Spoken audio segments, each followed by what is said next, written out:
Hi and welcome back everybody to ABG's Investor Days. My name is Lara and I'm an analyst here at ABG. Here with me today I have Per Vitalisson, who is the CEO of Eolus Vind, and he will give us a short presentation of the company, and this will be followed up by a shorter Q&A. Please go ahead. Thank you, Lara. Thanks for having us. I'm Per Vitalisson, CEO of Eolus. I've been with the company since 2006 in various positions. Been CEO since 2012. It's been a really exciting journey within Eolus and within the industry. Most of it still lies ahead of us for decades to come. And that's why I've chosen this picture to start with as an illustration of the power of renewable energy and what renewable energy can contribute with to the energy system. This is a project in California, northeast of Los Angeles, where Eolus bought into the repowering rights. Here was at this site there was an old wind farm with 400 old wind turbines constructed in 1985. We decommissioned all turbines, replaced them with 13 new turbines, 13. And we could reuse power lines, a lot of the transformer and the electrical grid infrastructure. And these 13 turbines produce 4 times more electricity than compared to what the 400 old turbines did. So that shows the technological development of wind power in just those few decades. That makes things in the industry very interesting and makes Eolus a very interesting company, I would say. Eolus is a pure play developer of renewable energy. That means that we develop projects from greenfield. From the start of the project, we find the place to develop projects. We do permitting, optimization, procurement. We can secure long-term power price hedges. And we construct and sell the assets, but we're not the owner of the operating facilities. So our aim is to have a flexible and asset-light business model. We've been in the industry since 1990, so everything we do should be based on our 35 years of experience from the industry. Project development takes very long time, very long lead times. So I say to be a successful developer, you need a large project portfolio of high quality and tremendous amounts of patience. And Eolus has both of those assets, I would say. We're active in 7 countries, in the Nordics, Baltics, Finland, a small project in Spain, and a quite unique position for being a Nordic developer, I would say, in US, where we're mainly active in the southwestern US. We're around 140 employees. We've grown very fast in the recent years, and we have a total portfolio of projects of 26 gigawatt roughly, and we have constructed around 800 wind turbines over the years. So I would guess that equals like 12-13% of the wind turbines in Sweden today. And as I said, we don't own operating assets ourselves, but we perform asset management services on behalf of our customers, where we can provide both technical, commercial, and administrative services to them. A lot of our customers, especially financial institutions like pension funds, insurance companies, they don't want to build up their own operational departments, so they want us to take care of the asset technically and commercially. And this gives us, of course, a lot of more insights about how the projects are operating. And if we are performing our services well, it gives us possibility to a very near relationship with our customers and potential repeat deals. So this means that roughly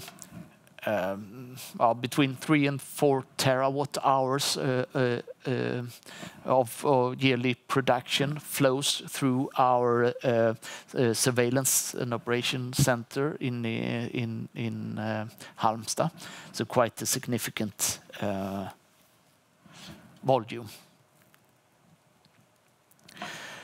What makes Eolus exciting and the industry exciting, I would say, is to be in the crossroad of the global mega trends of electrification and sustainability, with global, incredibly large needs to transform the energy system. And if we start looking at electrification, it is being forecasted that use of electricity will more than double in both Europe and in North America until 2050. And if we look at costs for renewable, it is decreasing. You can see that to the right. All technologies are decreasing, and it's in most markets it is the cheapest way to add new electricity production is to do it with renewable energy. And when we can outcompete fossil-based sources, the market of course gets even larger. And in many markets, onshore wind and solar PV are the only new production sources that can meet grid parity. That means that can be built on purely market-based conditions.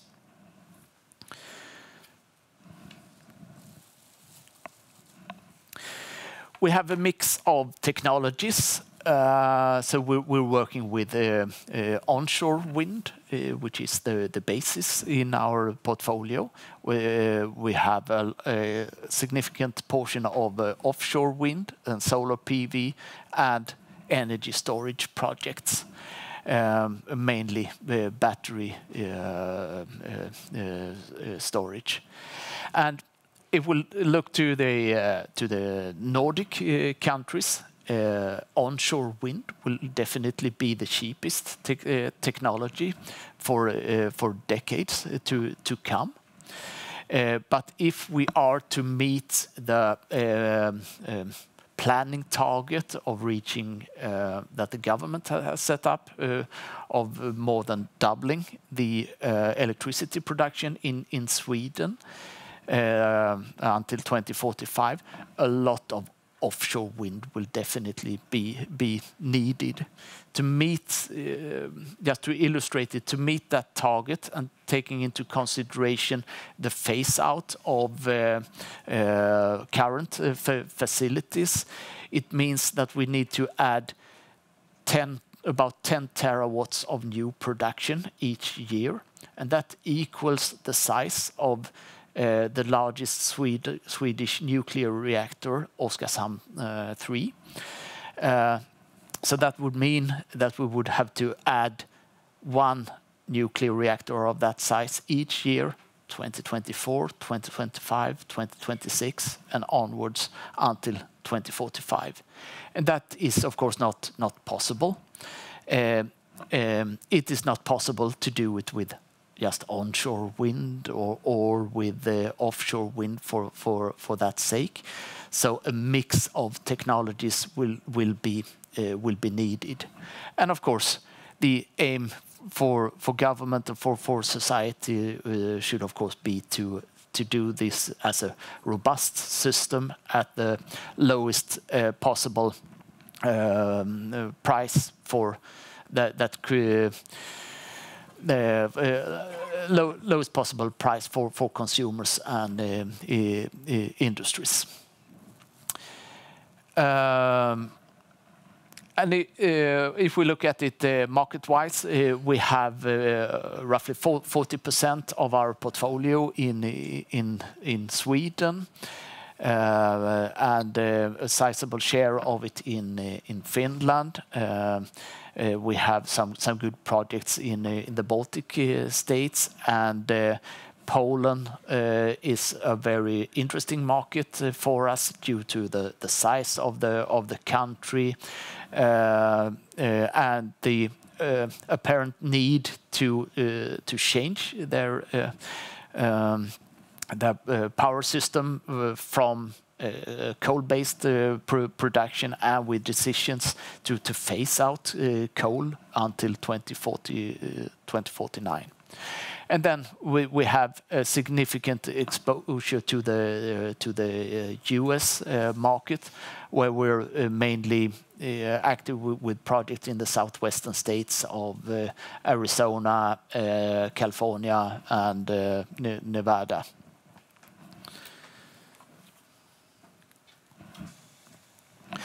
I mentioned our business model earlier, but I want to emphasize that we are a developer of projects. We are more or less agnostic when it comes to technologies, but we have to make up our minds what technology will solve the problem or contribute the best at the time in the future when they are permitted and ready to be constructed. And our firm belief is that it will often be a combination, a mix of technologies. We can do that either as standalone projects or to combine them as hybrid projects, for instance with wind and batteries co-located, or with also wind, batteries and solar PV in combinations. We do all development at our own risk. So we find the sites that we think is the best to develop a project with the best wind resources, if it's wind production, and with the best possibilities to connect to the grid, and regarding the infrastructure, etc. So we optimize project, do procurement, etc. And in the ideal world, we sell the projects at ready to build, and then we construct on behalf of our customers, but they are financing the construction. If we manage to do that, we can have a real asset-light business model where we can run several projects in parallel. And we're doing all our activities based on strong partnerships with both the largest landowners in each market, with the tier one turbine suppliers, and with a lot of customers, partners where we can do repeat deals. Here are some projects that we have been working on and completed during the last years. You see that it's a mix of geography, a mix of technologies. We work with the largest turbine suppliers in the world. Vestas, Siemens Gamesa, Nordex, could be General Electric for that sake as well. In the column PPA off-taker, you have some names of partners who we have entered into long-term price hedges for selling the power for the projects. You see both tech companies like Google and Amazon that we've done deals with on both sides of the Atlantic. But most important, I would say, is to look at companies like Alcoa and Hydro, very energy-intense industries that are really focused on the lowest possible price to secure competitiveness for their aluminium meltery plants in Europe to make them competitive towards all other facilities around the world. And when we can deliver electricity from new built wind power plants at the costs that are really attractive for that type of actors, it is it really shows the strength of the business. And furthest to the right, you see some of the logos from customers. MEAG is the asset manager of Munich Re, one of the world's largest reinsurance companies. So we've done a lot of repeat deals with them. There are a lot of financial investors like Aquila Capital, for Kegel, for example. But also we see a trend now that more and more utilities are investing here. So we've done, for instance, deals with the Swiss utilities, BKW and EWZ. And then I would like to turn to some of the projects that we are working on now, and with some highlights. We have developed and sold a really large solar PV and battery storage project in Arizona called Centennial Flats.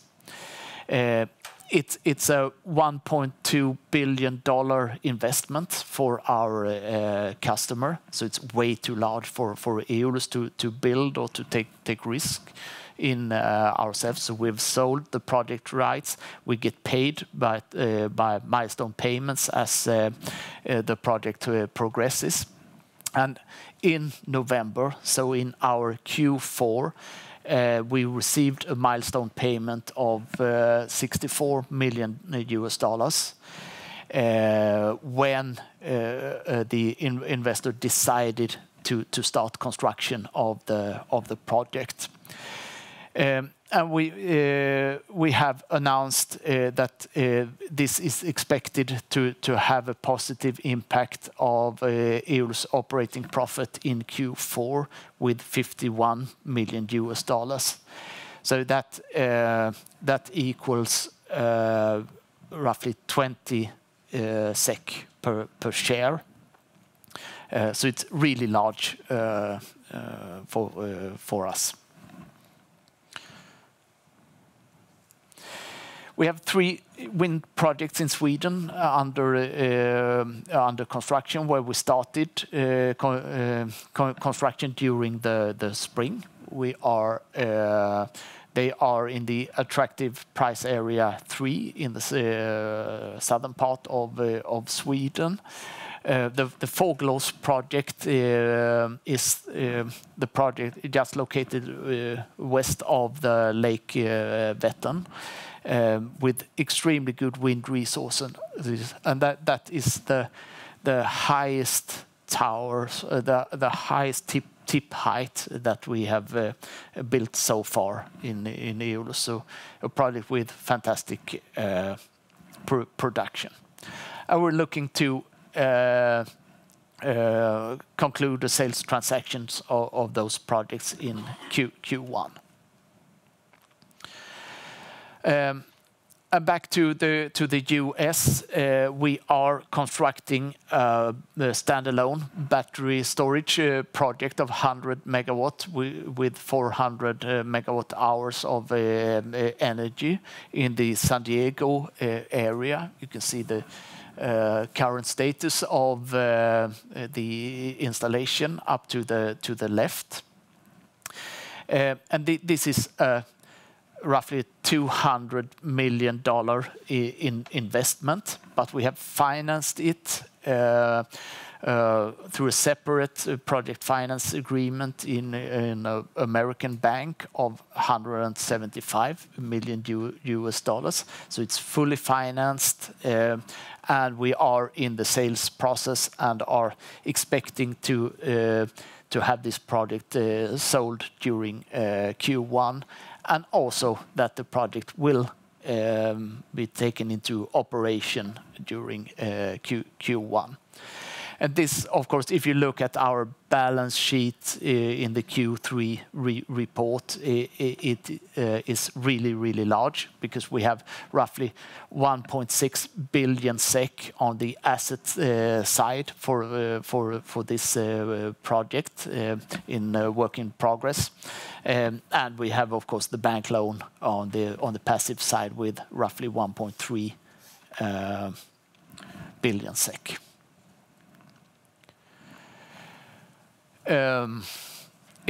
Eolus is a financially stable company. There is a lot of volatility in revenue and in result during the quarters. So for instance, for the first 3 quarters of 2024, they were all loss quarters. But with what I said about Centennial Flats earlier, if nothing unexpected happens, it's quite clear that Q4 will bring a really good result, and that we will have a decent year for 2024. And to the right, you can see the full year figures for 2023. That was the best year so far in Eolus history. We have normally an equity to assets ratio ranging around 50%, and Eolus has been paying dividends for the last, I think, at least 14 years. And we have a dividend policy saying that we should pay out on average 20 to 50% of the net profits, and that we thereby are willing to invest 50 to 80% into new development projects. So why invest in Eolus? The macro trends of sustainability and electrification speaks for the industry. We have a proven track record and a strong organization with a lot of committed employees. The business model is set to reduce risk in the projects, and we have a diversified project portfolio over the markets and a overall financially sound company. We are working with the new business plan for the year 2025 to 2027, and we will communicate new financial targets for that period in connection with our Q4 report. Thank you all for listening. Thank you. Unfortunately, we're running out of time, so I will not have time to ask any questions, but feel free to grab Per afterwards. Thank you, Per. Yes. Thanks a lot.